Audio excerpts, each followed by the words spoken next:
नमस्कार दोस्तों, AD Sharma NLM education में आपका हार्दिक अभिनंदन स्वागत। मित्रों, सबसे पहले तो मैं आपको एक खुशखबरी दे देता हूँ। आपको ये जानकर अति हर्ष होगा कि एडी शर्मा एनएलएम एजुकेशन ऐप का शुभारंभ हो चुका है। पहला कोर्स हमने आप लोगों के सामने पॉलिटिकल थ्योरी रखा है। पॉलिटिकल थ्योरी में जितने भी नेट में या असिस्टेंट प्रोफेसर में नए टॉपिक हैं वो सब पॉलिटिकल थ्योरी से संबंधित हैं, सभी उसके अंदर ऐड कर दिए गए हैं। टोटल 45 वीडियो हैं और आप बुधवार से वो परचेज भी कर सकते हैं डायरेक्ट घर बैठे। पहले आप प्ले स्टोर पर जाइए, हमारी ऐप को डाउनलोड कीजिए, एडी शर्मा एनएलएम ऐप। और ऐप में अगर दिक्कत आती है तो आप डिस्क्रिप्शन पर जाकर इसके लिंक को ले सकते हैं। तो ऐप का लिंक आपको यूट्यूब चैनल की डिस्क्रिप्शन पर मिल जाएगा। तो इस पहली कोर्स का नाम है पॉलिटिकल थ्योरी, जो assistant professor, net, first grade और पीजीटी के लिए उपयोगी है। और वैसे तो सामान्यतः विशेषज्ञों ने इसकी जो प्राइस रखी थी 1800, लेकिन हमने बुधवार से लेकर 24 तारीख से लेकर अगले 5 दिन तक आपके लिए 40% छूट रखी है और आप 1080 रुपये में ही इसे परचेज कर सकते हैं और हमारे अनुभवों का लाभ उठा सकते हैं। अब घर बैठे अनुभव प्राप्त कीजिए। महिलाएं हैं या ग्रामीण पृष्ठभूमि के जो विद्यार्थी हैं वो उनको शहर में आने में दिक्कत आती है, हमारे साथ सीधा कोचिंग क्लासेस नहीं ले पाते हैं, तो घर पे बैठ कर ये आप अध्ययन कीजिए और बाकी व्हाट्सएप कॉन्टैक्ट के माध्यम से हमारे से जुड़े रहिए। आपकी जो भी समस्याएं आएंगी हम निदान करेंगे। लेकिन मित्रों, इस वीडियो में हमारा टारगेट जो है वो मायरन वीनर और मॉरिस जोन्स के बारे में आपको जानकारी देना है। असिस्टेंट प्रोफेसर में ही मायरन वीनर और जो है मॉरिस जोन्स नए सिलेबस में कहते हैं ऐड कीजिए, लेकिन हम पढ़ते रहे हैं पहले से राजनीति, संस्कृति में और लोकतंत्र में, जहाँ भी दलों के वर्गीकरण में भी इनकी चर्चा करते रहे हैं, लेकिन हमें ऐसा लगता है कि नया हो गया। तो लेकिन नया कुछ नहीं है, बहुत पुराने थिंकर हैं, लेकिन इनके बारे में आज आपको हम जानकारी मित्रों दे देते हैं। सबसे पहले तो मैं जो है तो नाम लिख रहा है मायरन वीनर। तो मायरन वीनर के बारे में आपको जो उनकी किताबें हैं थोड़ा सा उन पर आप प्रकाश डालेंगे तो बेटर रहेगा। तो ये किताबें, एक किताब उनकी जो आपको दिखाई दे रही है, the politics of scarcity, public pressure and political response in India. तो इसका पूरा नाम ध्यान रखना है क्योंकि आपकी जो किताब पुस्तक है, पुस्तक में बस इतना ही लिखा रहता है द पॉलिटिक्स ऑफ स्कार्सिटी, बस आगे नाम नहीं रहता। तो आगे नाम भी ध्यान रखना है। जब आप बड़े एग्जाम देते हैं तो पॉलिटिक्स ऑफ स्कार्सिटी तो बहुतों की किताब है, तो पूरा नाम में ध्यान रखना है कि public pressure and political response in India है। और ये जो पुस्तक है 1964 में लिखी गई थी, इसका प्रकाशन 1964 का है।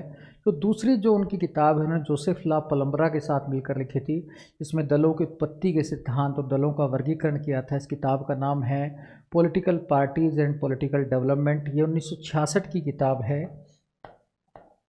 अगला जो मायरन वीनर ने किताब लिखी थी, स्टेट पॉलिटिक्स इन इंडिया, तो इसमें राज्यों की राजनीति के बारे में बताया कि राज्यों की राजनीति में किस प्रकार से जातिवाद, क्षेत्रवाद और धर्म राजनीति का आधार बने हुए हैं। लोकतंत्र में ये भी साथ चल रहे हैं। साथ में इनका आज आर्थिक विकास के फलस्वरूप एक नया दृष्टिकोण भी आया है, लेकिन अपने परंपरागत समूह के माध्यम से ये नवीन हितों को प्राप्त करने का प्रयास कर रहे हैं। तो ये किताब इनकी 1968 में प्रकाशित हुई थी। और एक किताब और आपको दिखाई दे रही है, the Indian paradox, essay in Indian politics, ये 1989 की है। ये मित्रों पहले ये क्वेश्चन भी आ चुका है ये किताब किसकी है, तो आपको तो ये चारों ही ध्यान रखनी है, इनका सन भी ध्यान रखना है। तो अगर ये ध्यान रखेंगे, कई बार ये भी क्वेश्चन आ जाता है कर्मानुसार बताइए, तो कर्मानुसार आप बता दीजिए, उसमें आपको ज़्यादा परेशानी नहीं अनुभव होगी। तो मायरन वीनर के बारे में ये 4 किताबें। अब मैं आपको मॉरिस जोन्स की किताब बता देता हूँ। हम दोनों के बारे में पढ़ेंगे, वीनर के बारे में भी और मॉरिस जोन्स के बारे में। मैं मॉरिस जोन्स की पुस्तकें भी आपको बता देता हूँ। पार्लियामेंट इंडिया, ये 57 में लिखी थी। दूसरी किताब थी the government and politics of India. इसका नाम तो काफ़ी चिर प्रचलित है। इसमें राजनीति संस्कृति को भाषा कहता है। भाषा के 3 प्रकार बताता है, परंपरागत भाषा, आधुनिक भाषा और संतों की भाषा। तो आपने सुना भी होगा। तो हम दोनों के विचारों को पढ़ते हैं। मैं पीपीटी के माध्यम से धीरे धीरे आपको बताऊंगा, लेकिन आप गहनता के साथ पढ़ेंगे, लाभ इस अनुभव का उठाएंगे और जो भी मैं मेहनत कर रहा हूँ उसका लाभ उठाना और उसको शेयर करना, सब्सक्राइब करना, देखते रहना, तभी कुछ लाभ है। अब आपके जब व्यू कम आते हैं तो मैंने कहा ना, तो मेरी जो बनाने की क्षमता है ना वो कहीं ना कहीं कम हो जाती है। तो मेरी आपसे प्रार्थना है इसको ज़्यादा से ज़्यादा देखें और देखकर शेयर भी कीजिए और बच्चों से सबसे कहिए भी देख लें कि अनुभव का लाभ जो भी है, मेरे अनुभव का लाभ आपको उठाना चाहिए कि हर व्यक्ति कुछ ना कुछ अनुभव रखता है। जब आप शिक्षक बन जाएंगे तो आपके अनुभव का लाभ आगे पहुंचना चाहिए। हम सबका उद्देश्य यही है कि जो मैंने ज्ञान अर्जित किया है मैं आप तक पहुंचा दूं। इसी को राजनीति संस्कृति भी कहते हैं। तो राजनीति ज्ञान का जो अध्ययन है ये पीढ़ी दर पीढ़ी स्थानांतरित होना चाहिए, तभी उसका लाभ सबको मिल पाएगा। तो राजनीति विज्ञान में देखते हैं मायरन वीनर का जो है जीवन काल 1931 से 1999 था। 1999 में इनकी कैंसर से मृत्यु भी हो गई थी। तो ये अमेरिकन राजनीति वैज्ञानिक थे, अमेरिका के जाने माने प्रोफेसर थे। इन्होंने लंबे समय तक भारत में भी अध्ययन किया। तो प्रिंसटन विश्वविद्यालय से जुड़े हुए थे। प्रिंसटन विश्वविद्यालय वही जो राजनीति विकास की परिभाषा देता है, जिससे हंटिंगटन, लुसियन पाई जैसे विद्वान भी जुड़े हुए थे। तो प्रिंसटन विश्वविद्यालय ने राजनीति विकास की अवधारणा दी थी, विकासशील देशों से संबंधित। लेकिन विकास का जो आधार था वो पश्चिम को ही माना था। तो उसी से कहीं ना कहीं मायरन वीनर भी जुड़े हुए थे। तो मायरन वीनर जो महोदय हैं, इन्होंने जो पहली महत्वपूर्ण इनकी किताब है party politics in India, party politics in India, development of multi party system 1957। तो पूरा नाम तो यह है party politics in India, development of multi party system 1957 की किताब है। कब की किताब है? 1957 की। ये भी ध्यान रख लेना, मैंने 4 किताबें तो आपको चर्चा मैंने स्क्रीन पे भी दिखाई थी। इसका मैंने आपको चित्र नहीं दिखाया क्योंकि डिजिटल बोर्ड में 4 ही ढंग से दिखाई दे रही थी। तो मैंने कहा चलो मैं आपको इस पर बता देता हूँ। तो अब आपको ये 5वीं किताब है, 4 का मैंने स्क्रीन दिखा दिया और 5वां ये। तो अगर ध्यान नहीं आता तो स्क्रीन पे आप देख सकते हैं इनकी 4 किताबें। तो ये 4 किताबें मैंने आपको पहले ही बताई थी और ये 5वीं किताब इनकी हो जाएगी। तो आप इसमें टेंशन नहीं लेना कि भाई इनकी किताब आपको याद ना हो। इसमें लिखते हैं कि भारत में जन राजनीति की शुरुआत तो 1920 में ही हो गई थी, जब गांधी जी ने असहयोग आंदोलन चलाया था। फिर कहते हैं स्वतंत्रता प्राप्ति के बाद कांग्रेस का प्रभाव था भारतीय राजनीति पर, लेकिन अनेक दलों का उद्भव हुआ। लेकिन इसलिए भारत में एक तरीके से बहुदलीय व्यवस्था स्वतंत्रता प्राप्ति के बाद देखने को मिलती है। और यहाँ पर जो भी सभी दल हैं उनमें गुटबाजी भी देखने को मिलती है। गुटबाजी है, संघर्ष है, सांप्रदायिकता के या वास्तव में परंपरागत तत्व हैं जाति धर्म के, वो भी देखने को मिलते हैं। तो उन्होंने बताया है कहीं ना कहीं व्यक्तिगत जो अपना ईगो है वो भी कहीं ना कहीं दिखाई देती है। तो ये सारी बातें उन्होंने कही। फिर उन्होंने प्रजा सोशलिस्ट पार्टी के बारे में गहन अध्ययन किया और बताया प्रजा सोशलिस्ट पार्टी का जो गठन है प्रथम लोकसभा चुनाव के बाद हुआ, और लेकिन इसका जनाधार काफ़ी व्यापक है, चाहे इसने सीटें ज़्यादा ना जीती हों। लेकिन आज 1955 पे आते आते देखते हैं कि इससे 3 दल बन गए हैं। तो उन्होंने बताया कि भारत में विभाजन तभी से चालू है, दलों में विभाजन कोई आज नहीं हो रहा, तो विभाजन होते रहे हैं। तो ये इन्होंने बताने की कोशिश भी की कि भारत में वास्तव में दलों में गुटबाजी थी, इस कारण से विभाजन भी होता रहा। तो ये इस किताब में वो बताते हैं। तो देखते हैं पीपीटी में भी, भारत में सभी दलों में गुटबाजी फूट है, चाहे कांग्रेस हो या प्रजा सोशलिस्ट पार्टी, जनसंघ हो या कम्युनिस्ट पार्टी। फिर साथ में लिखते हैं कि 1957 में जो हमारे दूसरे लोकसभा चुनाव थे उसमें सभी ने भाग लिया था। क्या लिया था? सभी ने। फिर ये डुर्वर्जर का जो विश्लेषण था कि सामान्य बहुमत प्रणाली द्विदलीय प्रणाली को बढ़ावा देती है, आनुपातिक प्रतिनिधित्व प्रणाली बहुदलीय प्रणाली को बढ़ावा देती है। कहती है ये भारत में फिट नहीं होता कि भारत में सामान्य बहुमत प्रणाली है, first past the post system है, उसके बावजूद बहुदलीय प्रणाली है। तो कहते हैं डुर्वर्जर का ये जो नियम था कि सामान्य बहुमत प्रणाली द्विदलीय प्रणाली को बढ़ावा देगी, आनुपातिक प्रतिनिधित्व प्रणाली बहुदलीय प्रणाली को बढ़ावा देगी, ये सिस्टम भारत में दिखाई नहीं देता। भारत में तो अच्छे का सिद्धांत फेल हो जाता है और डुर्वर्जर का भी कहीं ना कहीं कहते हैं फेल हो गया है। डुर्वर्जर का नियम यहाँ लागू नहीं हो रहा है। इसके बाद मित्रों देखते हैं, मैंने कहा ना प्रजा सोशलिस्ट पार्टी के बारे में बताते हैं कि प्रजा सोशलिस्ट पार्टी 1952 के बाद अस्तित्व में आई, लेकिन भारत में दूसरा सबसे बड़ा दल है और इससे विभाजित होकर 3 दल बन गए। ये प्रजा सोशलिस्ट पार्टी का पहली बार 1934 में जो बनी थी सोशलिस्ट पार्टी, उसी से उसका निर्माण हुआ है, ऐसा भी वो बताते हैं। फिर आगे देखते हैं क्या कहते हैं कि बेसिकली अगला हम इसमें कोशिश करते हैं। अगली किताब इनकी है politics of scarcity, public pressure and political response in India 1964। ये मैंने आपको बताया भी था, इसका चित्र भी पुस्तक का। इसमें ये चर्चा करते हैं विनर महोदय कि भारत में दो प्रकार की राजनीतिक संस्कृतियाँ हैं। पहला एक अभिजनवादी राजनीतिक संस्कृति, दूसरा जनवादी राजनीतिक संस्कृति। अभिजनवादी राजनीतिक संस्कृति कहते हैं केंद्रीय नेताओं में पाई जाती है, केंद्रीय मंत्री, प्रधानमंत्री, संसद के सदस्य, आईएएस। इनमें अभिजनवादी राजनीतिक संस्कृति ये पश्चिम को आदर्श मानते हैं और पश्चिम वाले सारे नियम अपनाते हैं। लोकतंत्र और राष्ट्रवाद, इनकी बात, अधिकारों की बात ये लोग करते हैं और ये परंपरागत तत्वों को नहीं अपनाते, पश्चिम पर आधारित हैं और लोकतंत्र वाली बातें करते हैं। दूसरी तरफ भारत में एक जनवादी राजनीतिक संस्कृति है जो क्षेत्रीय स्तर पर पाई जाती है, राज्यों के स्तर पर पाई जाती है, प्रांतों के स्तर पर पाई जाती है।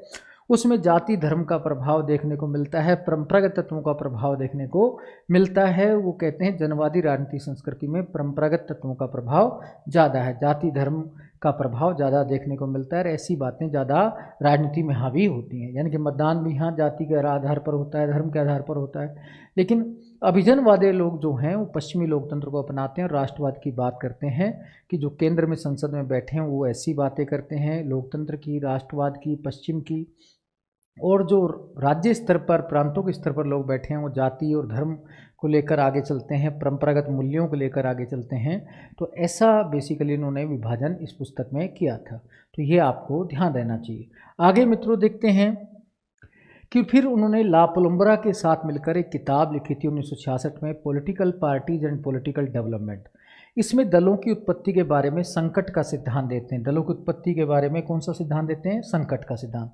कहते हैं जब जब संकट आता है लोकतंत्र पर तो नए दलों का उद्भव होता है। तो तीन प्रकार के संकटों की चर्चा भी ला पलुम्बरा के साथ मिलकर करते हैं।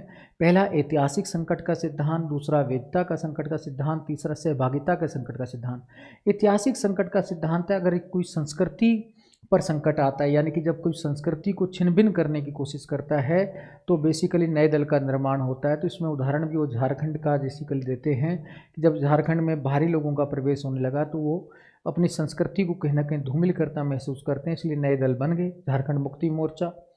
तो बेसिकली वैधता का संकट कहते हैं जब किसी लोकतंत्र में किसी पार्टी को जनमत खो देती है तो उसमें से कुछ लोग अलग होकर क्या करते हैं, नई पार्टी का बना लेते हैं, जैसे 1978 में कांग्रेस में विभाजन हो गया था।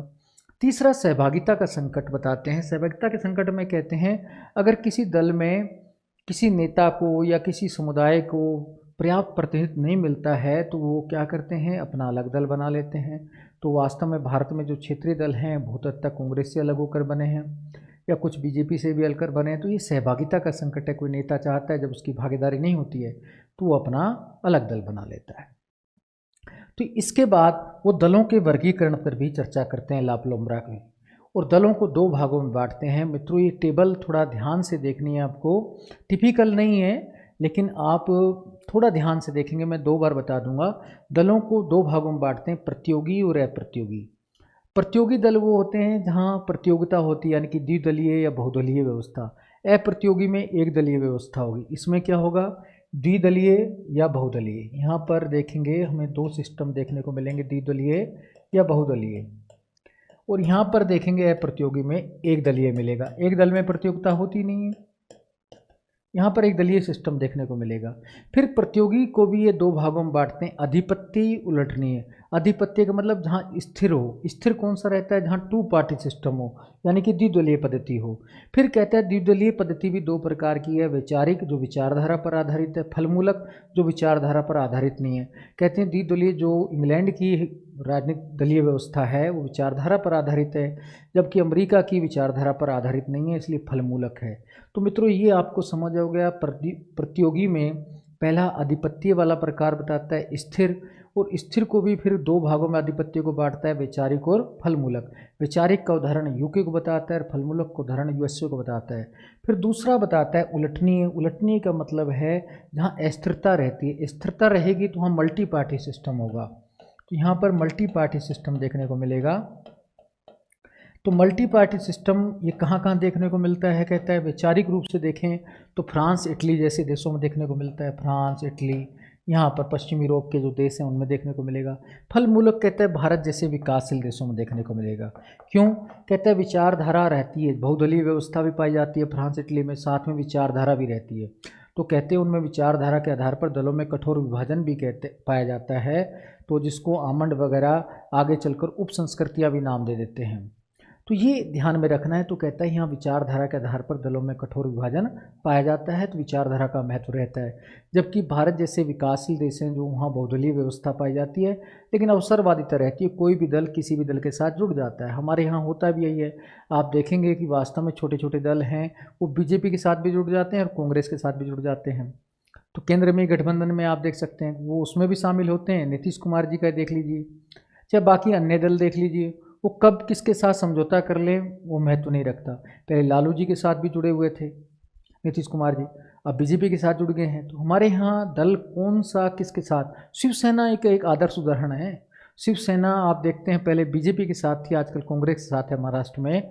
तो हमारे यहाँ तो अवसरवादिता है, विचारधारा नहीं है महत्व रखती, कोई भी किसी के साथ समझौता कर लेता है।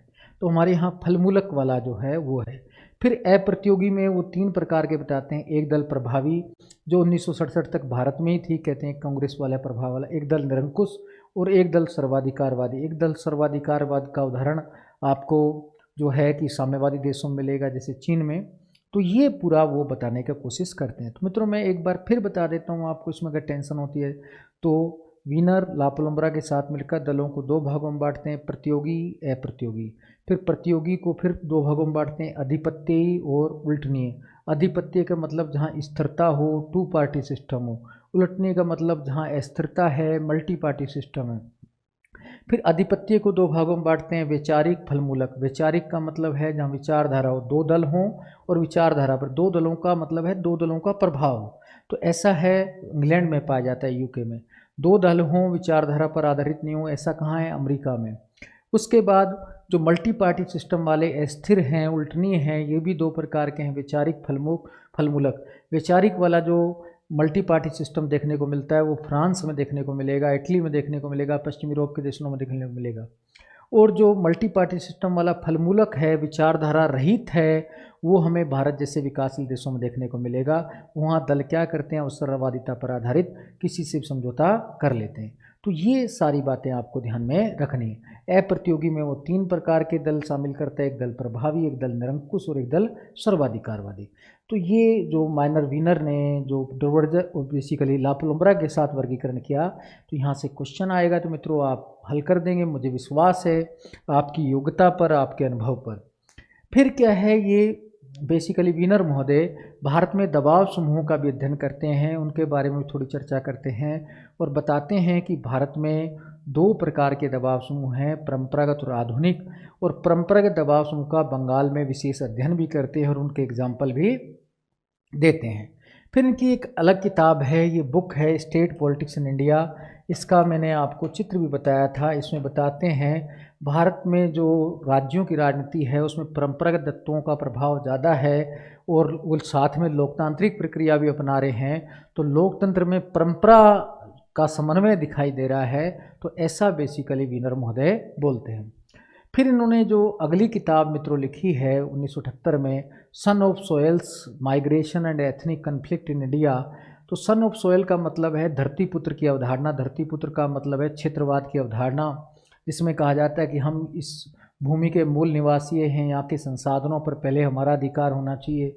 तो कहते हैं कि ये सन ऑफ सोयल्स की अवधारणा, धरती पुत्र की अवधारणा, माइग्रेशन प्रवास के कारण एथनिक कन्फ्लिक्ट हमारे यहाँ दिखाई देता है। लेकिन इन सब समस्याओं का लोकतांत्रिक तरीके से भी हल किया जा सकता है और हल किया भी जा रहा है। तो ऐसा बेसिकली माइनर विनर बताते हैं। आगे देखते हैं मित्रों। तो मित्रों अगली जो पुस्तक है आपको दिखाई दे रही है, the Indian paradox essay in Indian politics 1989। तो ये जो इंडियन पैराडॉक्स का मतलब है विरोधाभास। तो इसमें वो कहते हैं भारतीय लोकतंत्र में विरोधाभास दिखाई देता है। एक तरफ वैज्ञानिकता, राष्ट्रवाद और लोकतंत्र की बातें होती हैं, अधिकारों की बातें होती हैं, न्याय, समानता, स्वतंत्रता की बातें होती हैं, तो दूसरी तरफ जाति, धर्म और क्षेत्रवाद की बातें होती हैं। अब भारत में क्या है तो इसलिए भारत में विरोधाभास दिखाई देता है। तो ऐसा बेसिकली बताते हैं। तो विरोधाभास प्रवृत्तियां दोनों साथ साथ चल रही हैं, लेकिन दोनों में समन्वय भी है मित्रों, कि हमारे यहाँ लोकतंत्र है, लोकतंत्र और वैज्ञानिकता है, लेकिन साथ में हमारी परंपरा भी है।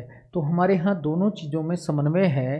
तो यही बात कहीं ना कहीं कहते हैं कि विरोधाभास दिखाई देता है। कोई दूर से देखता है बाहर से तो उसको अलग अलग चित्र दिखाई देते हैं, लेकिन अंदर जाएगा तो दिखाई देगा कि वास्तव में दोनों में समन्वय है।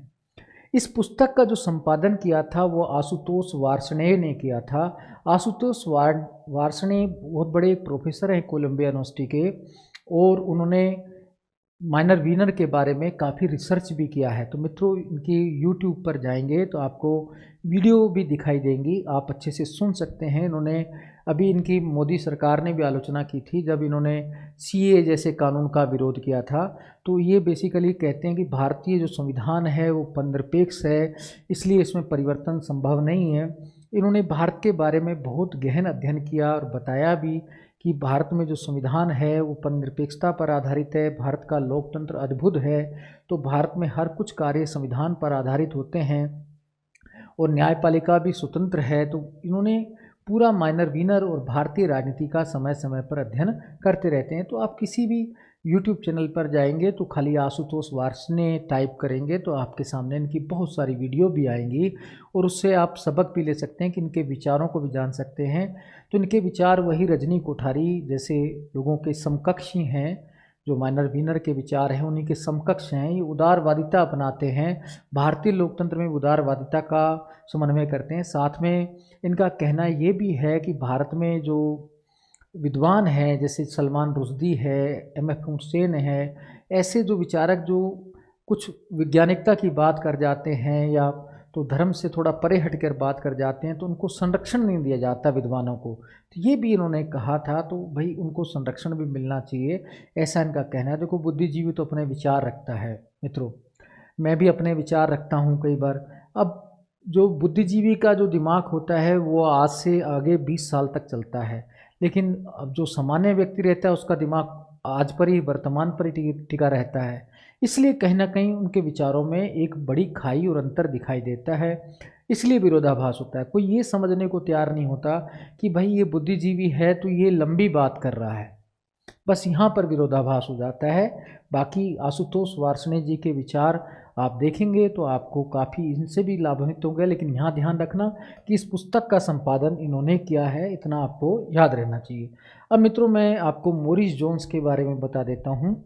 तो आप फिर कहेंगे कि मॉरिस जोन्स तो सर हमारा रह गया, तो फिर बताना तो भाई हमारा फ़र्ज है। तो मैंने कहा ना कि आप अब थोड़ा सा अच्छे से पढ़ेंगे तो लाभ भी मिलेगा। तो आते हैं मित्रों मॉरिस जोन्स पर। इन्होंने एक किताब लिखी थी पार्लियामेंट इन इंडिया 1957 में। इस किताब में कहा उन्होंने, भारत में संसद में जो लोकतंत्र के अनुसार संचालन होता है और देश के विकास के लिए कार्य किया जा रहा है, कि भारत की जो संसद है वो लोकतांत्रिक तरीके से कार्य कर रही है। तो भारत में और ये विकास की सारी नीतियां बना रही है, भारत को वैज्ञानिक रास्ते पर लाने का कार्य कर रही है। और इसमें ये भी कहते हैं नेहरू जी का विशेष प्रभाव है, और साथ में कहते हैं भारत में ये संसद जो है वो राष्ट्रवाद और क्षेत्रवाद में संतुलन करते हुए निर्णय ले रही है। कोई क्षेत्रीय समस्या आती है तो वैज्ञानिकता के साथ जोड़कर उनको सम्मिलित कर दिया जाता है, तो निर्णय ले लिया जाता है। और इस काल को नेहरू प्रेसिडेंसी सिस्टम काल कहते हैं। तो मित्रों ये ध्यान रखना, भाई किसने कहा कि भारत में नेहरू प्रेसिडेंसी सिस्टम की बात किसने की, आपके सामने क्वेश्चन आ जाए तो ध्यान रख लेना मॉरिस जोन्स महोदय हैं। उनकी किताब भी कौन सी है, पार्लियामेंट इंडिया है। तो ये आपको पता रहना चाहिए। दूसरा जो इनका जो विचार है वो उन्होंने अपनी पुस्तक में दिया था, government and politics of India 1971 की किताब है, जिसका चित्र भी मैंने आपको बताया। इसमें वो कहते हैं भारतीय राजनीतिक संस्कृति के 3 प्रकार हैं। परंपरागत भाषा, परंपरागत भाषा वही है जिसमें धर्म जाति क्षेत्र का प्रभाव दिखाई देता है। आधुनिक भाषा, आधुनिक भाषा विनर की जो अभिजनवादी राजनीतिक संस्कृति उसके समान है, उसमें वैज्ञानिकता और पश्चिम को अपनाया जाता है। संतों की भाषा जिसमें गांधीवादी मूल्य और नैतिकता पर बल दिया जाता है। तो ये 3 प्रकार की राजनीतिक संस्कृतियों की चर्चा भी मॉरिस जोन्स महोदय भारत में करते हैं। पहली कौन सी, परंपरागत भाषा जो धर्म जाति क्षेत्र पर आधारित है और कहीं ना कहीं विनर की जनवादी राजनीतिक संस्कृति के समान है। दूसरा, आधुनिक भाषा जो वैज्ञानिकता पर पश्चिम पर आधारित है।